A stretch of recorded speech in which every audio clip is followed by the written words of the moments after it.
যুক্তরাষ্ট্রে বৈধভাবে বসবাসকারী টিপিএসধারী অভিবাসীরাও এবার প্রেসিডেন্ট ডোনাল্ড ট্রাম্পের নতুন অভিযানের আওতায় পড়েছেন।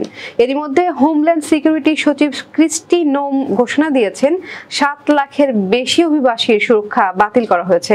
এই তালিকায় রয়েছেন সহিংসতা, মানবাধিকার লঙ্ঘন ও দমনমূলক শাসন থেকে পালিয়ে আসা হাইতি, ভেনেজুয়েলা, আফগানিস্তান, হন্ডুরাস ও নিকারাগুয়ের অভিবাসীরা।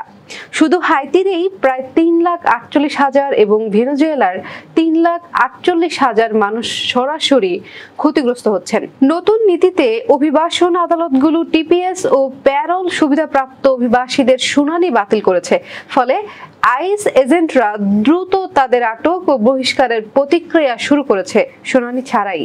এমন পরিস্থিতিতে কংগ্রেস $45 বিলিয়ন বাজেট পাশ করেছে, যা আগামী 4 বছর ব্যাপী আটক ও বহিষ্কারে ব্যয় হবে। প্রশাসন বলছে টিপিএস কোনোদিনই স্থায়ী নাগরিকত্বের পথ ছিল না, আর বাইডেন প্রশাসন এই প্রোগ্রামের অপব্যবহার করেছে।